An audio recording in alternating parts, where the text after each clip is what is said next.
Ребят, всем привет, добрый день, привет из Германии. Идет у меня уже какая, третья неделя, середина, четверг сегодня. Ну как идет третья, начал-то я тоже в пятницу, сегодня уже четверг. Значит, побывал я на двух кругах, два круга подряд делал в Требсен, вез макулатуру из Дании через Росток, этот паром Гетцер. Короче, покатался по туманам, помыл, окно, все равно грязно. Летит и летит, это фигня вся. Такой неудобный паром. Получилось, что... Как у меня получилось? На 6-часовой паром в пятницу я не успевал, а 9-часового парома не было. Вот. Потому что только Берлин работал, Копенгаген ушел там на профилактику. Вообще с этими туманами там такие, задержки паромов был один день. Я помню, говорил, не говорил, пришел Гетцера паром только в 6 часов вечера. Наверное, из-за тумана, из-за того, что там один сняли паром. И, короче, в Ростоке я отстоял там 58 часов.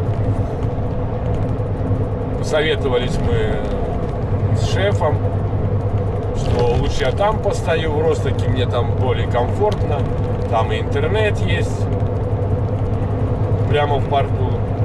Сгонял в магазин, отоварился, закупился продуктами и так отстоял. Ушел потом на Данию. В воскресенье мне предлагал 20:15 ехать, но 20:15, то я был бы в 11 часов, где-то даже 11:30, а надо было тогда бы делать полную девятку, потому что если прерываешь паром, как вы все знаете, делаешь разрыв, то должна быть каюта, а там каюту не дают. Поэтому говорю, давай я в 15 стартану где-то. На этом пароме спокойно пройду и посплю нормально 11 часов, отдохну там в Дании и тогда стартану. Так согласился. Очень хорошо на фирме, мы обсуждаем постоянно, как лучше. Но бывает ситуация, когда никуда не денешься, и получилось у меня все равно понедельник, вторник, 2 девяточки. 15, я открыл. Потому что открывал, главное, на обратном пути в Росток из Требсена.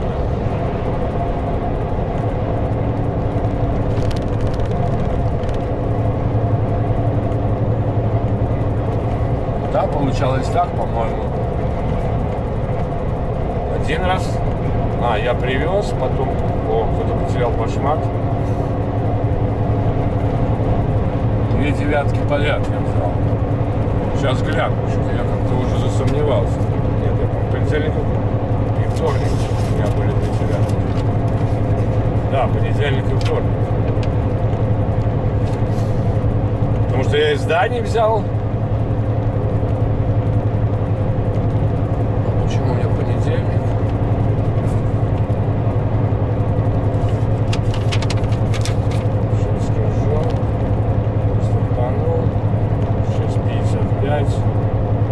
Да. Так и получилось. Оба круга с Требсена в сторону Ростока мне пришлось открывать 15.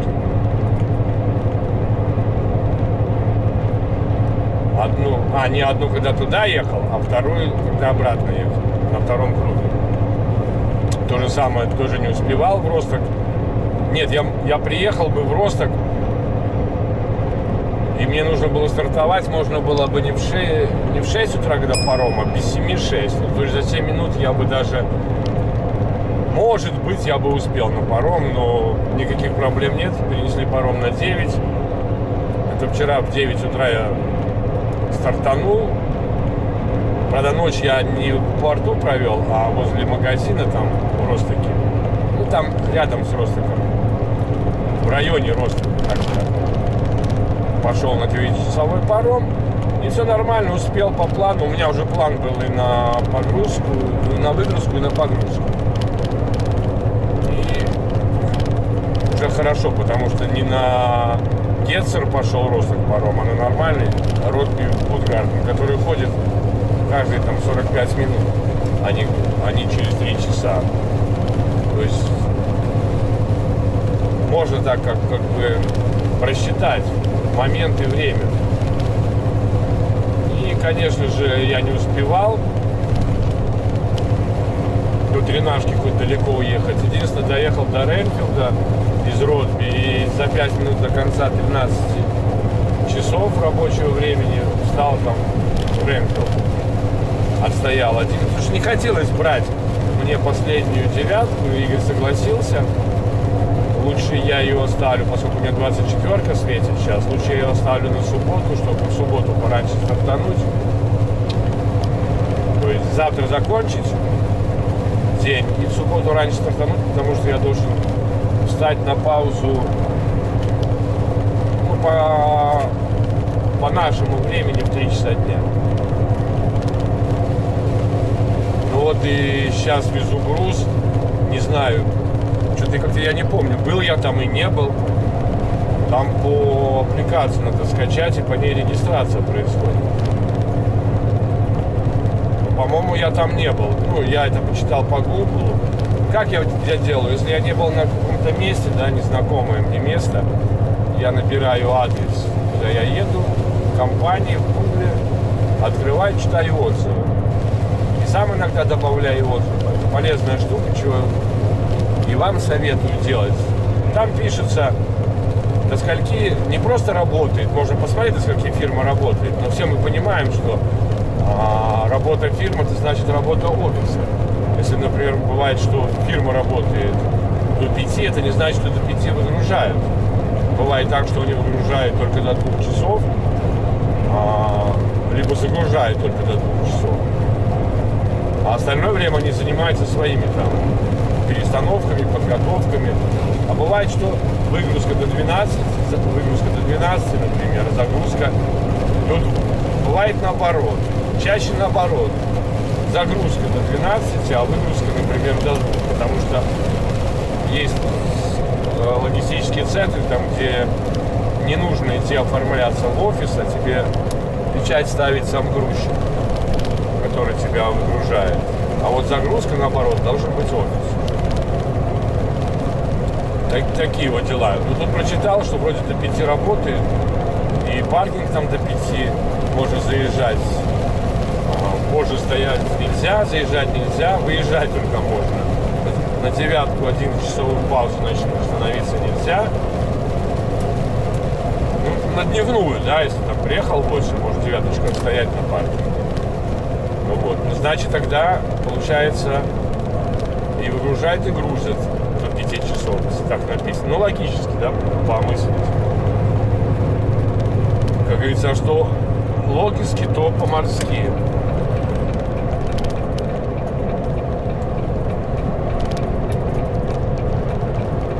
Блин, ремонты, блин. Горы, ремонты, горы, ремонты. Ну и типа надо скачать будет application. Я вот не помню, с City Guide у меня была такая аппликация. По-моему, она была у меня. Где-то я ею пользовался, но я, кажется, ее удалил.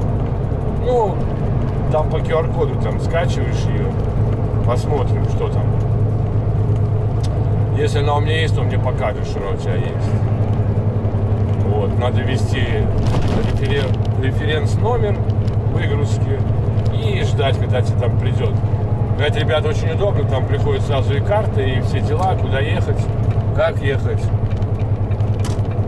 А везу я, забыл сказать, макулатуру из Дании, тоже это Каппа, Саплы Каппа, или как она там называлась, эта фирма. Я уже работал на нее, ну, в смысле возил еще из Германии, что в Дании, что из Дании. Но в этом месте я не был. Там тоже интересная погрузка бумаги без весов. Так, на бумаге написал, сколько. Причем предварительно было написано 25 тонн. Я такой, ничего себе, 25 тонн, это что там и как? Он говорит, да не, будет где-то 22 с половиной тонны. Ну, так дал мне бумагу 22 тонны. Единственная своя ЦМР-ка. Ну, вот. То есть 22,5 тонны, грубо говоря, я везу. Плюс мой тягач, наверное, тонн 15 весит. Это нормально. Потому что этот раз я не заправлялся. Обычно, когда берем макулатуру, частенько заправляемся по полной программе, если есть возможность. Потому что не знаем, что, как, куда и чтобы времени тратить. По дороге. У меня там заправочка есть, мне она нравится со стороны Гетцера, что со стороны Ротми. Заезжаешь туда, там буквально 15 минут заправился и погнал. Когда там весы, там заезжаешь на весы, и они тебе уже перегруз не сделают. Накладывают нормально так, сколько надо. И потом ты не возвращаешься с весов, чтобы тебя опять доложили, догрузили. А здесь как-то даже не спросил, сколько я вешу, вообще весов никаких нету, просто загрузил и... Но кипы поменьше, они там... Зато 63 кипы. Они поменьше, но их много. Если там берешь где-то 26, максимум, по-моему, 28 я брал. Кип. Да. То здесь он 63 аж.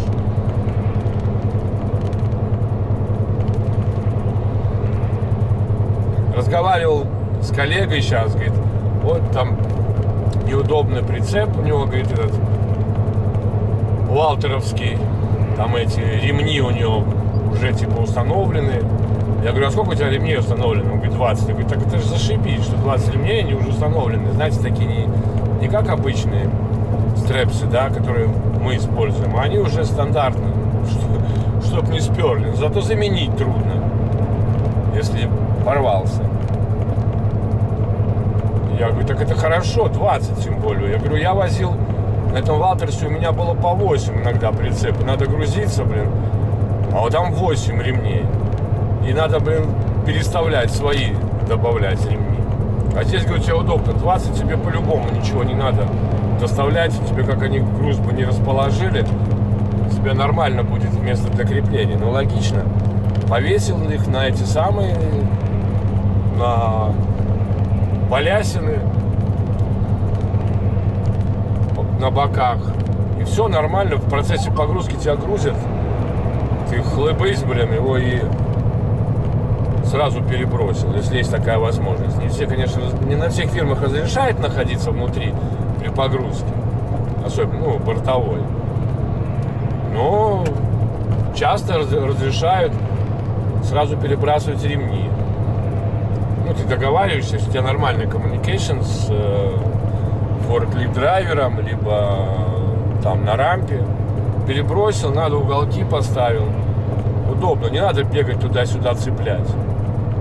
Но я считаю удобно, я не знаю, как вы считаете. В моем понимании, поднатужиться. В гору не хочет идти, 45, 50 максимум. Но я смотрю, я не один такой. Тут что-то как гористая такая, холмистая местность. Вечно иду я в 34-й регион, район Дортмунда, где-то там.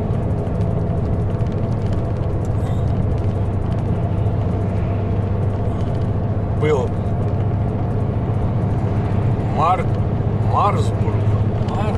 Марсберг, я даже такого города не знал.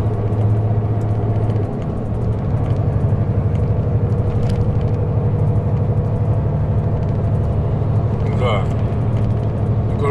Чуть-чуть вниз. Игорь говорит, там за Ганновером. Блин, нифига себе, ближе к Касселю. Да. Не, бывал я в этом районе, Кассель. Потому что я вижу знакомые места, там фермы всякие вдоль дороги, Я помню, лошади паслись, там огороды какие-то. Ну вот то, что она отличается, да, этим холмистостью.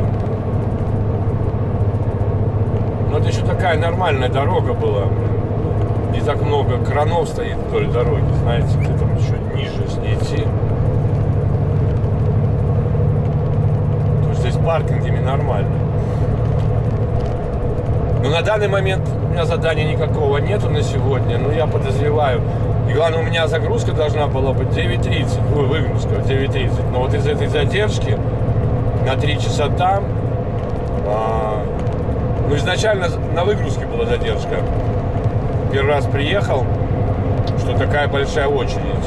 Там становишься сначала перед шлагбаумом, ждешь зеленого света, зеленый свет, шлагбаум открывается, едешь на весы, становишься, идешь в офис, отдаешь документы, дают тебе потом бумажки, на них написано какой-то номер, и дают баллончик такой, краски. И ты потом вот этот номер рисуешь на пачках, ну, на нижней пачке, 12 или 8. Обычно приезжаешь к воротам, там, ну, 2-й, ну, 3-й. А последний раз, когда позавчера я приехал, нифига себе, я был 10-й. Я был последним, кто заехал вообще на территорию. Остальные, кто стоял, они становились за перекрестком и ждали. Ну, большая очередь. Хотя выгрузили очень быстро. Очень быстро выгрузили. Фиг знает, может быть, у них обед там был или что. Вот Кассель-Дортмунд у меня, направление. Через 600 метров езжайте на автостраду. Мне не сюда, мне дальше. На Кассель, да. А вот на тот заезд, на мостик, на виадук. Выгрузили быстро, там вы потом выгружаешься, отъезжаешь на место, вычищаешь мусор весь. Не на месте, а там специальный райончик. Вычистил, вымел все остатки бумаги, макулатуры. И поехал на весы. Встал на весы, пошел обратно в этот же самый офис, отдал краску, отдал эти бумажки, что там заполнил на погрузчике мэн. И все, гудбай. Хочешь, принимай душ, там душ есть, туалет есть. О, у кого-то улетело это самое, держатель от бака. Нифига себе. Скрыли, что ли, тихача, он не знал, что он отлетел. Держатель, а вот этот вот security lock. Да, вот как у меня. Такой шестигранником или таким с прорезем откручивается. Ну, короче, такая вот очередь. Из-за этого там задержка, я не успел на тот паром. Ну, что я говорил, что в Ростоке там ночевал возле магазина. И вот эти вот все 3 часа мне придали. Так бы я действительно, я бы успел бы. Ну вот смотрите, я буду в час, минус 3 было бы 10. Я где-то так успел бы. А так я даже если 9-ку я брал, я бы 9:30 не приехал бы даже так.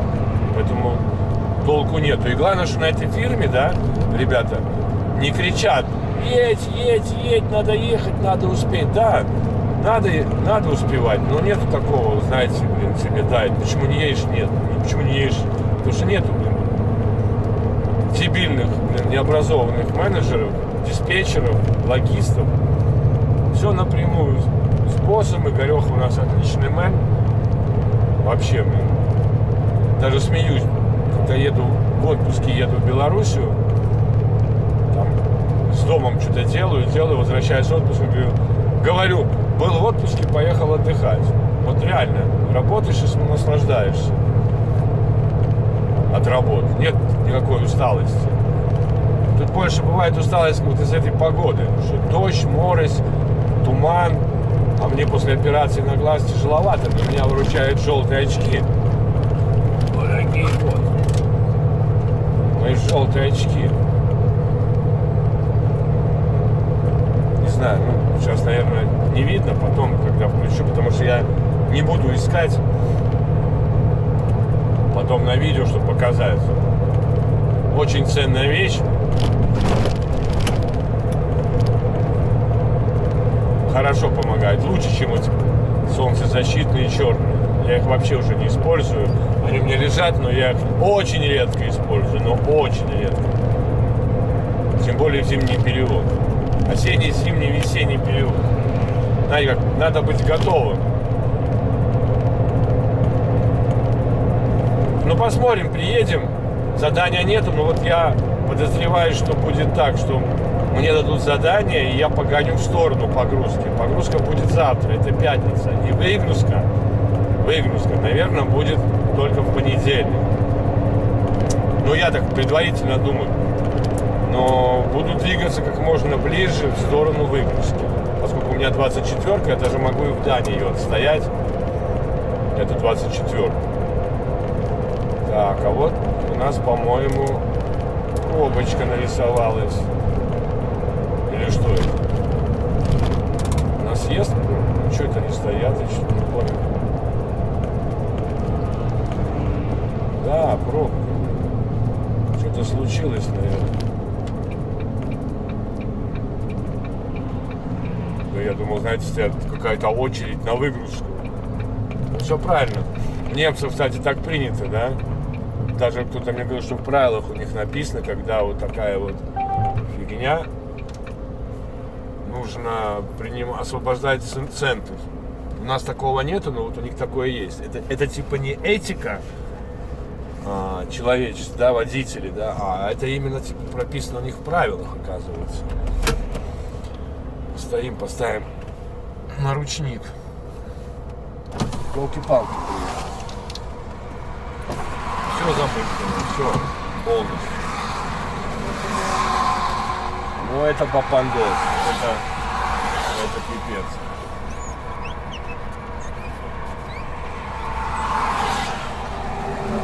Зеркало очистить.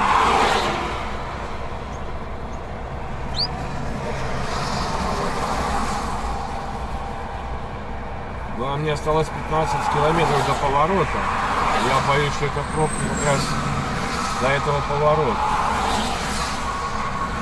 Сейчас мы посмотрим, что Google нам показывает. Насколько пробка.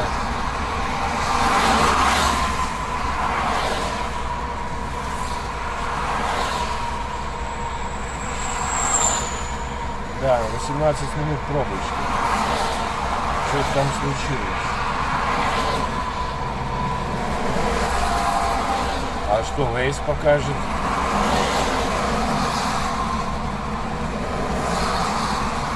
На Waze, ну я не знаю, как немцы, да, ну, бывает там кто-то указывает, что случилось. Авария или не авария.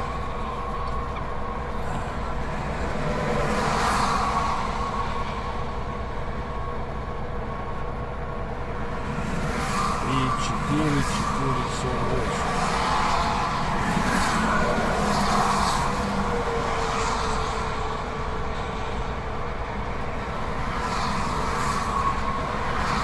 Вот красота.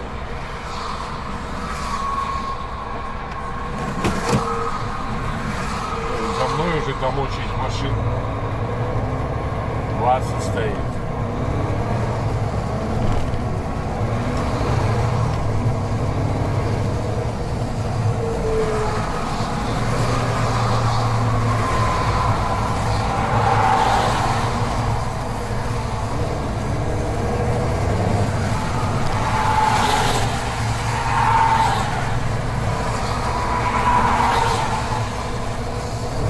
Выбрать все, копировать. Сейчас посмотрим по Waze.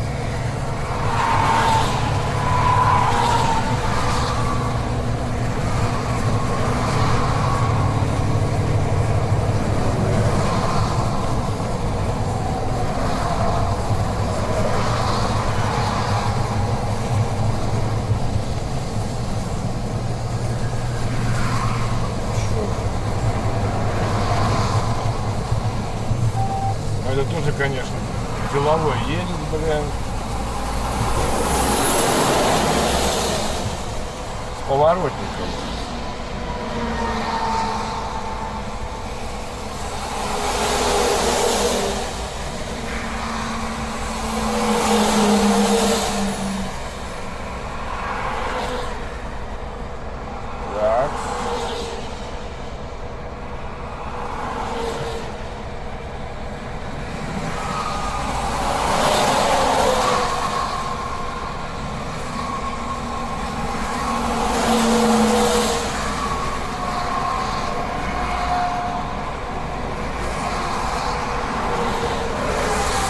работает, непонятно. Странно. Но этот показывает, что типа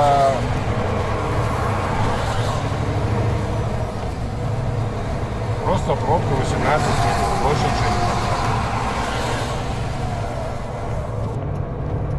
Вот не могу я понять. Ну, я понимаю, может торопятся люди, но понять не могу, блин. Пробка, блин, вот оттуда, блин, уже метров, наверное, 300. Надо ехать вдоль и показывать правый поворотник. А о чем раньше думал? Стоят же ребята с аварийками. О, кстати, снег, блин, появился, да. Нифига себе, блин, я снега уже не видел, блин. Я не знаю. 1,5 недели вообще снега не было. А учесть, что сегодня 23 января. Так что, ну вот, 13-16, когда, так я и сказал, я говорю, где-то в половину второго буду без 15,2. Ладно, включимся позже, друзья мои. Уже когда подъеду, расскажу, как тут регистрироваться. Вот в таких очочках я, ребята. Пирень. Желтый очень помогает, когда это отражение особенно. Помимо дождей, все отражение, когда идет солнце от этого самого, от асфальта, очень помогает. 4 километра метр, 3,5 осталось. А там, оказывается, никакой не аварии, ничего, никто ничего не пострадал. Просто ремонтируют виадук снизу. Сейчас сюда мне налево куда-то поворачивать. Верните налево. Фау. Блин, сейчас поедем по огородам, походу, ребята. Что-то как-то я не вспоминаю, что я здесь был. Реально. Перекресток за 40 метров впереди.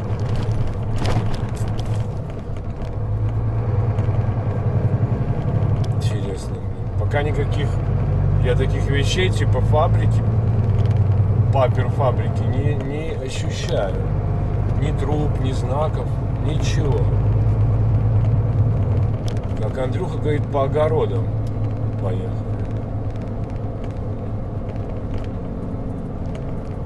Может, я отсюда что-то возил, потому что эту дорогу я как-то не помню с этого направления. Хотя Игорь говорит, что я вроде тут был. Я говорю, да я что-то сомневаюсь. Если был, то, наверное, грузил что-то. Потому что что-то я... Ну, я не раз был в этих конторах. Называется она Смурф Каппа. Paper and Pape. В этом районе я был 100%, знаю точно, вот эти такие виноградники, даже помню. Он там несется с горы. Через 800 метров плавно поверните налево. Я надеюсь, на какую фирму я не приеду, блин. Тут дом как-то стоит, блин. Косо, кажется. А, нет, ну да, это он просто одной стороной на горе, другой в низине.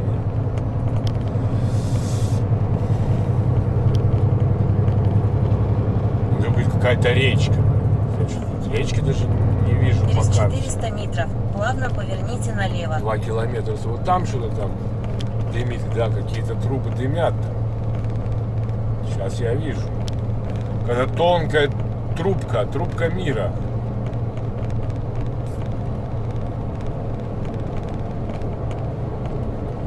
Задержался я в пробке, блин, ребята, на 30 минут целых. Хотя было по Ладно, гуглу поверните нарисовано налево. 18 минут всего лишь.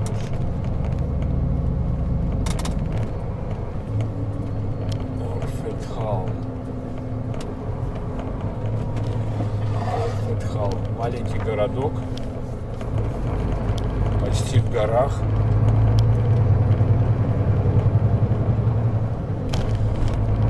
Снега здесь уже поменьше, но есть снег.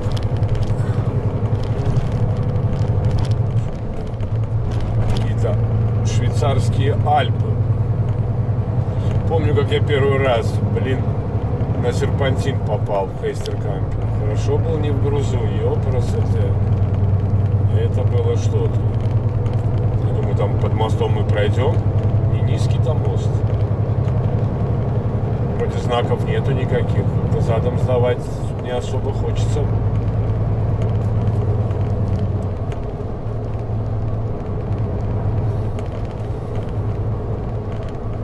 Еще один хутор.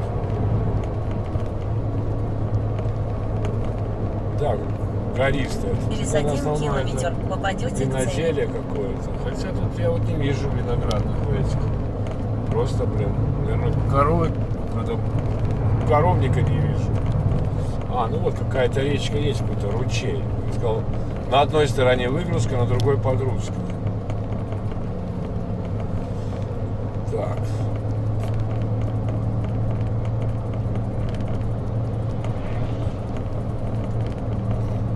Скоро уже будем на месте. Даже паркинг-плейс есть такой для маленьких прицепчиков. Душа там нету, ребята пишут. Есть туалет, есть кофе-аппарат. Не забыть карточку, купить кофе себе. Коллега возвращается уже. Выгрузился, едет обратно. Через 300 метров попадете к цели. Сейчас будем читать. Налево или прямо. Так. Смурфкапа. Грузовикам прямо. А что, еще легковые сюда заезжают, что-то грузят, что ли? Да ладно.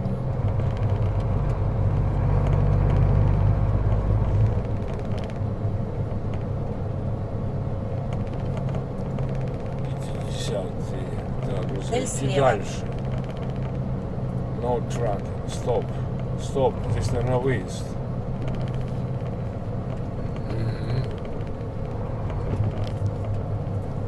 Там стоят. Ну, это рампа. Там точно загрузка.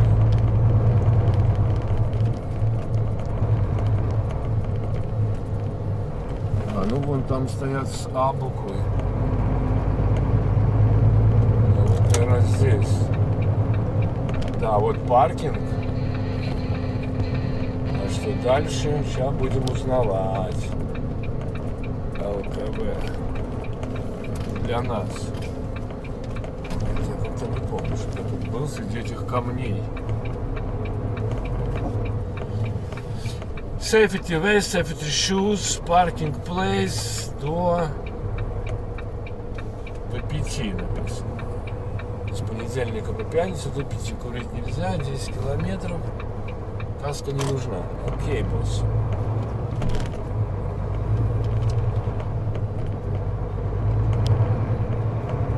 Да. Раз, два, три, четыре, 5 машин здесь я вижу, и там еще какое-то количество было.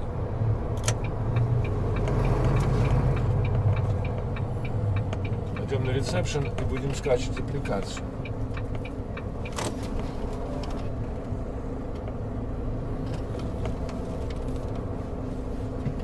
Да? Скачаем. Скачаем.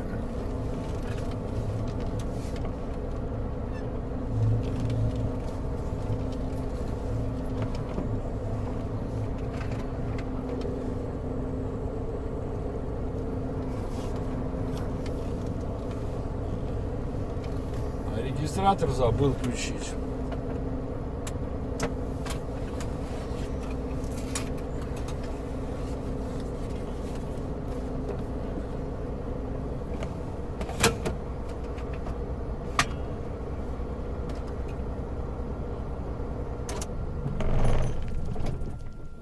Ага, вон там гальюн. Пойти туда. Сходим, ладно?